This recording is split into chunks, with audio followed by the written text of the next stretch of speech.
Hablemos ahora de cómo entender los problemas que están sucediendo en nuestras calles y cómo podríamos empezar a elegir aquellas batallas para poder solucionar los problemas específicamente de seguridad vial que están pues afectando a los usuarios.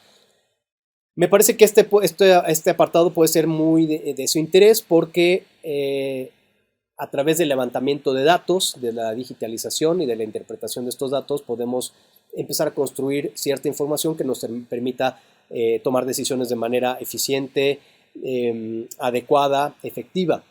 Lo primero es, si queremos empezar a salvar vidas, es saber dónde se están perdiendo vidas. Olvídense de mapear todos los accidentes, solamente concéntrense en dónde está muriendo la gente. Si eventualmente pudiéramos tener acceso a las lesiones graves, tanto mejor. A veces es difícil porque no se sabe qué consecuencias tuvo esa lesión. A lo mejor esa persona fue trasladada en una ambulancia, llegó a urgencias y al cabo de unas horas fue dado de alta y ya no tendrá en algunas semanas ningún tipo de consecuencia a la salud de manera permanente. Sin embargo, algunas lesiones que pudieran no parecer tan graves en el momento, después de unas semanas pudieran manifestarse con una consecuencia pues fatal o que deje secuelas para toda la vida, como es el caso, por ejemplo, de las lesiones en el hígado. Las lesiones en el hígado no duelen, sin embargo, después de algunos días pueden generar complicaciones que terminan en pues, que la gente pierda la vida cuando existe una lesión en el hígado. Entonces, partamos, vamos a suponer, de las muertes. ¿Dónde están ocurriendo estas muertes? Bueno, geolocalicemos primero. A partir de esa geolocalización podemos encontrar seguramente lugares de alto riesgo que podrían tener ciertamente por sus características incidencia en la ocurrencia de ese evento fatal. Con mucha frecuencia podríamos vincular la existencia de velocidades fuera de supervivencia humana de tal manera que podríamos empezar a pensar que la gestión de la velocidad en esos puntos pueda ayudar a evitar un segundo evento con características similares. En segundo término, es importante dividir en este diagrama de pie quiénes son nuestros participantes y los perfiles de los usuarios que se vieron involucrados en estos eventos. Ahí podríamos empezar a discernir entre un tipo de usuario y otro, por ejemplo, hombres y mujeres, por ejemplo, niños, jóvenes, adultos y adultos mayores, por ejemplo, estado civil o por ejemplo, no sé, cualquier condición que ustedes crean relevante. De esa manera podríamos empezar a generar patrones en donde pudiéramos ver representados, por ejemplo, la participación de jóvenes en diferentes lugares, ¿no? Y por último, con la temporalidad, es decir, poder determinar en dónde, cuándo están ocurriendo estos eventos, ya sea fines de semana, horarios nocturnos, en puentes vacacionales o temporadas, por ejemplo, de fiestas, como podría ser Semana Santa, o temporadas decembrinas, o salidas de los ciclos escolares o entradas a ciclos escolares. De esa manera podemos, por ejemplo, identificar que en una vía rápida están muriendo específicamente jóvenes en horarios nocturnos en fines de semana. Y entonces tenemos ya un buen rompecabezas de cuáles son los perfiles involucrados, temporalidades y ubicación, y podemos generar proyectos muy específicos para mitigar los riesgos que estén ahí en esos lugares generando esas muertes en cierto grupo poblacional. Y a partir de ahí, establecer una planeación estratégica para definir un objetivo y poder reducir la cantidad de muertes en un tiempo determinado y construir a partir de ahí toda la estrategia que nos genere los indicadores para poder llegar a la meta establecida. Los criterios con los que se deberán construir esta planeación estratégica tiene que ser a través de acciones eficientes, efectivas y sostenibles a través del tiempo. Con mucha frecuencia no se contemplan todos estos datos y se busca simplemente generar acciones remediales que no tienen un objetivo puntual, que no tienen un periodo específico para medir el antes y el después, y entonces es difícil realmente saber si lo que se está haciendo tiene efectos de manera directa en las personas afectadas. Rápidamente revisemos esta este modelo en donde establecemos un objetivo que es a dónde queremos llegar. Esto puede generar, digamos, decisiones un poco atrevidas, por decirlo así, para los políticos cuando se les dice, oye, a ver, vamos a poner una cifra, 20 jóvenes muertos al año. Nuestra cifra para finales del año, para el año que entra, podría ser reducir a la mitad, que sean 10. Entonces, eso puede ser abiertamente publicado o puede ser simplemente una meta de carácter privado para poder probar, digamos, medidas piloto que pudieran demostrar que sirven o que no sirven. Y entonces establecemos ese objetivo, después generamos el impacto deseado, que es básicamente la reducción de jóvenes en tal avenida durante tales horarios, y se generan las estrategias. Estas estrategias pueden ser diversas, pueden ser muy simples o muy complejas, depende del presupuesto, depende de la voluntad política, depende de la cantidad de recursos disponibles humanos o materiales, y depende también del tiempo que se le quiera dedicar. En ese sentido, una estrategia buscará generar los indicadores para que nos permitan ir avanzando para llegar a ese objetivo. Y entonces podremos tener esos resultados que serán evaluados y al final llegar realmente a comparar si pudimos avanzar o no para llegar a esa meta, si la cumplimos o nos faltó o incluso la pudimos superar. Esto implicará una revisión de todo el proceso para adquirir las mejores lecciones que nos permitirán avanzar hacia el futuro y replantear aquellas cosas que serán mejorables o seguir replicando las que dieron muy buenos resultados. Pero partir de la definición de un objetivo me parece que será el primer paso para realmente ir hacia el lugar adecuado. En el caso de la educación vial infantil, por ejemplo, de manera tradicional, nunca existe un objetivo, nunca existen indicadores y nunca existe más allá de la cantidad de niños impactados o las escuelas visitadas. Eso no tiene ningún sentido si lo que buscamos es salvar vidas de niños. Si, por ejemplo, tenemos la pérdida no sé, 6 niños en una ciudad en un año, pues entonces podríamos empezar a partir de no queremos ninguna muerte de un niño en el próximo año.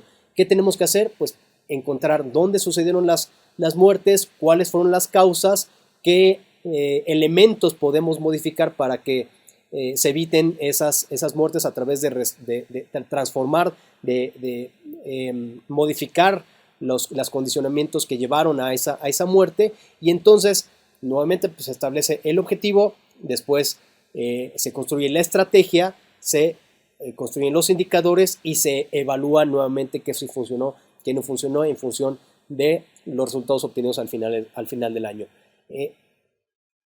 Por tanto, como les decía, pues una acción como las que se hacen en las escuelas, pues no tiene correlación con salvar vidas, más bien ahí podríamos empezar a hablar de los factores de riesgo afuera de la escuela, no adentro, y buscar entender cómo se mueven los niños, cuáles son los factores que los afectan y resolver en la calle con medidas de bajo costo y alto impacto los riesgos que pudieran estarles costando la vida, muy seguramente relacionados a la gestión de la velocidad.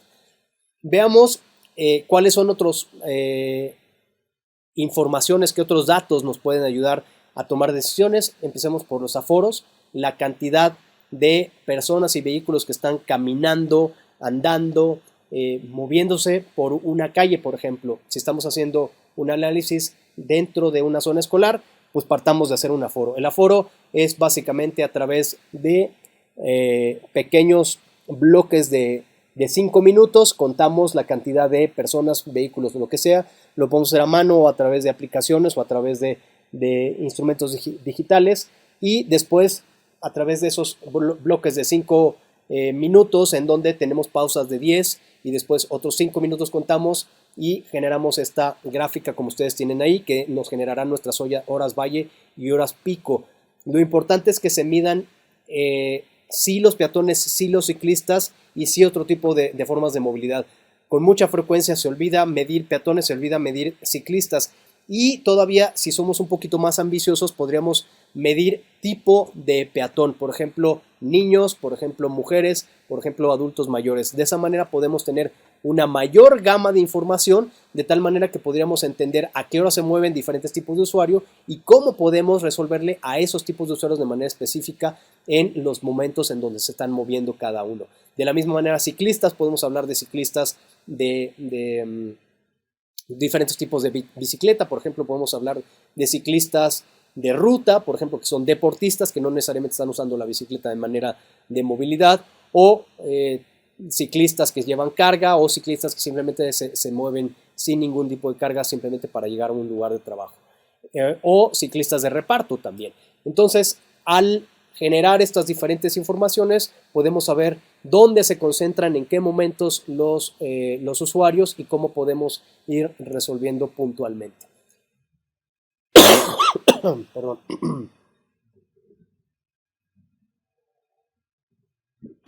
Ahora sí me la estoy echando. Ya, vámonos. Otro tipo de estudio es el de las prevalencias. Prevalencia significa qué tanto se usa algo, ¿no? Qué tanto prevalece algo. En el tema específico de la seguridad vial, podemos hablar de la prevalencia del uso del cinturón de seguridad, de la prevalencia de los usos de asientos infantiles, de la prevalencia del alcohol en los conductores, de la prevalencia del casco en los motociclistas.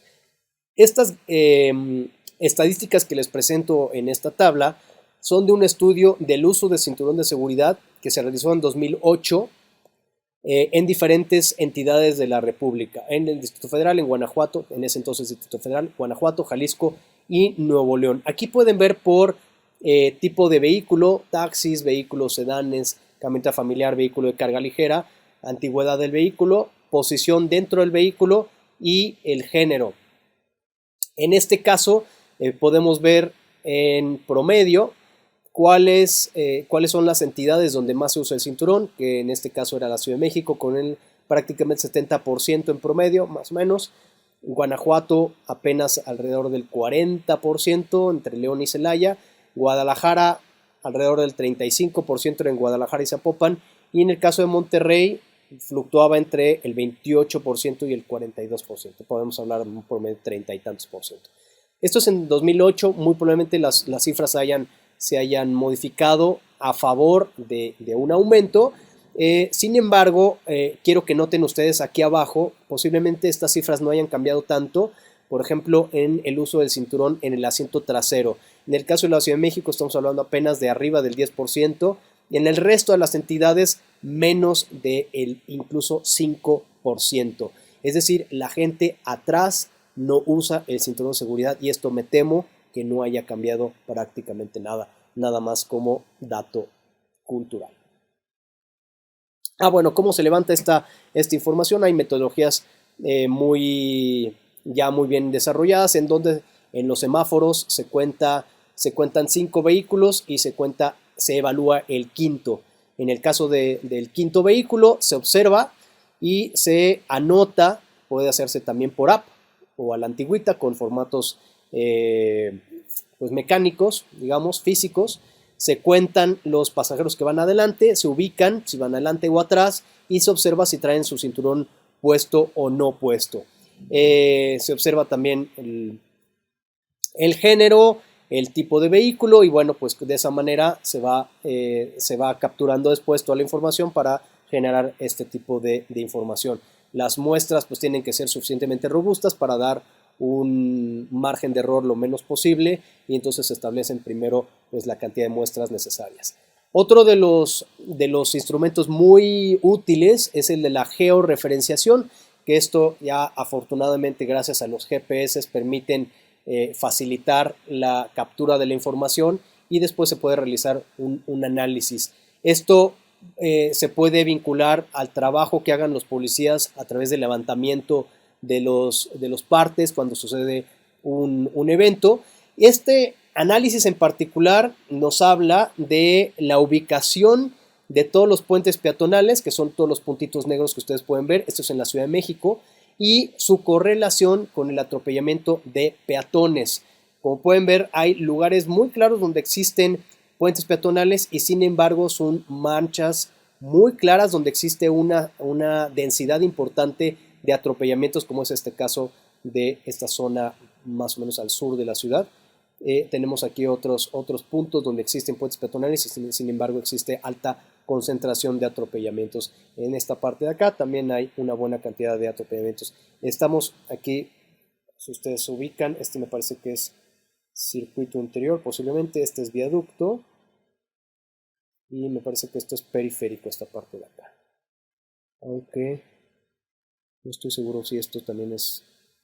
Sí, esto debe ser circuito interior sin duda. Bueno, en fin, vean ustedes en la parte céntrica de la ciudad, digamos, me parece que el Zócalo está por este lado, hay una fuerte cantidad de atropellamientos debido a que la concentración de peatones es mucho mayor y ciertamente no hay una compatibilidad de las velocidades de operación reales con la presencia de peatones. Entonces estos mapas de calor nos permiten ubicar zonas de riesgo, en este caso en particular para los peatones, pero también podríamos, pues por motociclistas, por ciclistas, por automovilistas, por edades, en fin, podemos desagregar la información tanto como queramos en función de la información que quisiéramos comparar y analizar de tal manera que nos permita pues entender la problemática y proponer soluciones. Bueno, hablemos de ahora cómo desde la gestión pública podemos ayudar a construir un proceso sustentable de políticas públicas de seguridad vial. Estos son elementos, otra vez.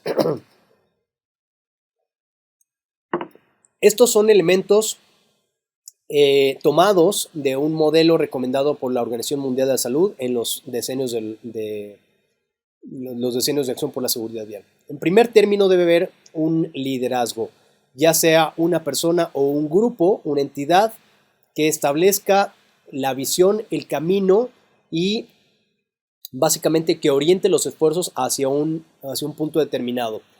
En siguiente término, debe existir una formación y alineación del discurso, es decir, un entendimiento claro de cómo abordar el trabajo y desde dónde partir para llegar con la información hacia la construcción de las políticas públicas, la asignación de recursos, la programación de acciones y la consecución de un objetivo. Esta formación y alineación de discurso es muy importante para que todos los técnicos tengan el mismo entendimiento de cómo hacer el análisis, porque muchos podrán estar pues con el abordaje tradicional y algunos otros con el abordaje sistémico. Y si no se ponen de acuerdo, es difícil establecer una misma agenda de trabajo con visiones similares y con mismos abordajes. En tercer punto es el levantamiento y el análisis de datos. De nada va a servir entender dónde están ocurriendo, cuándo están ocurriendo y quiénes están involucrando si queremos simplemente resolver de manera pues absolutamente empírica. Por último es la elección de las batallas. En función del diagnóstico que hagamos, elegiremos dónde queremos empezar a resolver el problema.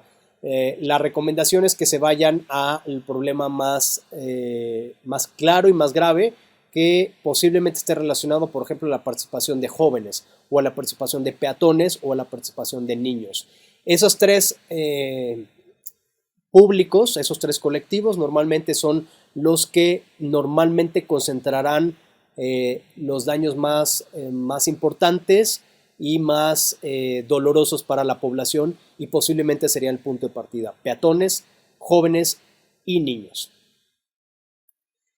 En segundo término, este equipo multidisciplinar, este equipo con esta guía, con liderazgo, deberá construir un objetivo y una estrategia. Es decir, cómo vamos a hacer que se salven X cantidad de niños, X cantidad de jóvenes o X cantidad de peatones. Digo O, pero puede ser Y. Depende de la capacidad que tenga ese equipo de trabajo, sus recursos, el tiempo disponible hacia el futuro y la capacidad que tenga, pues al final, de generar los cambios necesarios. No me inclinaría por una cosa o la otra, es decir, o tres o uno o dos. más bien eso depende de cada entidad y la dimensión de su problema y la capacidad de respuesta que tenga al respecto.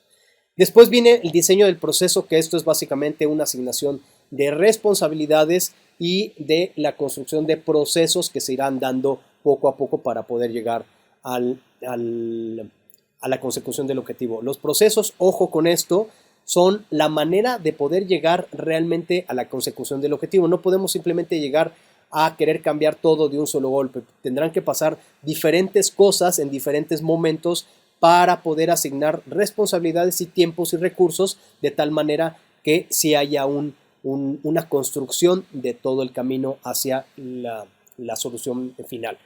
Deben existir criterios en las acciones, es decir, considerar los recursos, la eficacia, la eficiencia y también las intervenciones que mejor darán resultados.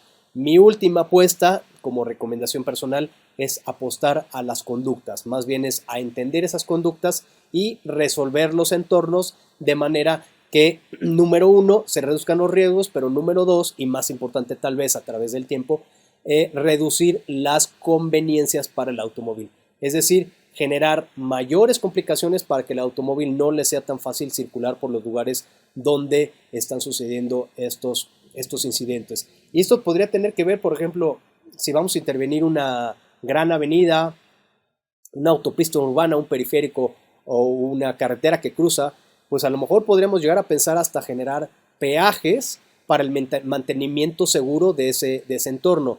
A lo mejor no es un peaje importante, pero cada vez que pasen por ahí, pues se cobran 5 pesitos en automático por una serie de cámaras que digitalmente leen las matrículas y están mandando un cargo, podría ser en automático, a una tarjeta que podría ser por parte de un sistema, de una app ya de la ciudad, a través de estos conceptos de ciudades inteligentes también, pero puede ser a través simplemente de un sistema más rústico de envío de boletas a domicilio, en donde se tenga que pagar ya sea de manera por transferencia a través de una referencia o mecanismos pues un poco más tradicionales. Hay muchas formas de hacer esto de tal manera que el vehículo sí empiece a pagar las externalidades que se generen, pero también deben existir los mecanismos regulatorios y financieros para que ese dinero al final caiga en donde debe caer y se pueda destinar a la movilidad de una manera pues redituable, ¿no? O sea, generamos ingresos de parte de la movilidad a través de estas formas de movilidad no sostenibles, pero invertimos esa cantidad en la movilidad sostenible. Y entonces ahí vienen las actualizaciones normativas que podrán recaer ya sea en el cabildo de la ciudad para poder generar estas políticas que muchas veces pueden ser dolorosas, pero pueden ser paulatinas y pueden generar poco a poco esos cambios que se necesitan, por eso hablo de un proceso, o pueden ser un poco más valientes, por decirlo así, y generar pues cambios mucho más complejos de un momento a otro, que tendrá un costo político más elevado, por supuesto, pero que si se hace en momentos más tempranos de la administración pública, puede haber una gestión, digamos, de la opinión pública a través del tiempo, a través de observar los beneficios finales que se están obteniendo de estas políticas públicas.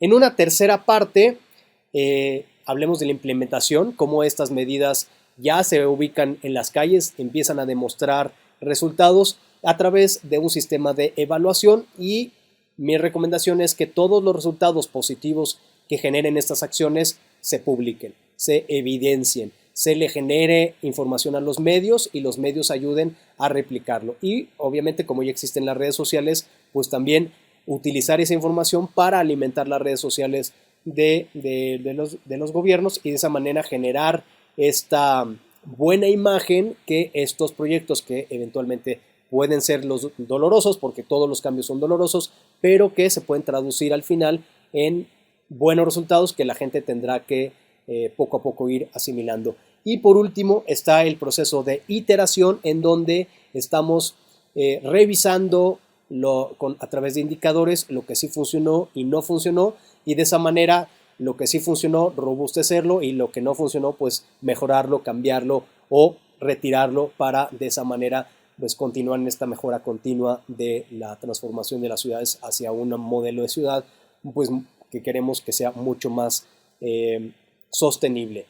Aquí tiene que ver lo que les comentaba, el tema del dinero. Sin dinero no baila el perro.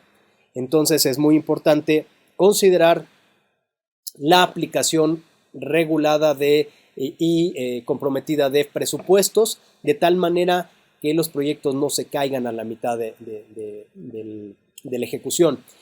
Se recomienda por parte, por ejemplo, de la Organización Mundial de la Salud que el presupuesto a la seguridad vial por proyectos ejecutivos urbanos sea del 10%. Por ejemplo, si yo voy a repavimentar, pues el 10% de esa repavimentación tiene que convertirse en medidas de mejora a la seguridad vial. Y eso tendría que ser a lo mejor no solamente pues, el pavimento y su pinturita, sino también algunas intervenciones para la reducción de velocidad, por ejemplo, o la limitación de la circulación de los vehículos en esa calle en particular. Pero también puede ser en la instalación de barreras, como lo vimos en otra sesión, de amortiguadores de impacto, de diferentes condicionamientos que pudieran ayudar a pues, condicionar la conducta a través del diseño de la infraestructura. Los ingresos por la seguridad vial, como les digo, pues tienen que venir forzosamente de algunas medidas, a veces no tan populares, pero que pues a lo mejor cobros no demasiado onerosos pueden a través de grandes volúmenes de contribuyentes pues generar estos ingresos que regulatoriamente, legalmente tengan que devolverse en proyectos de movilidad.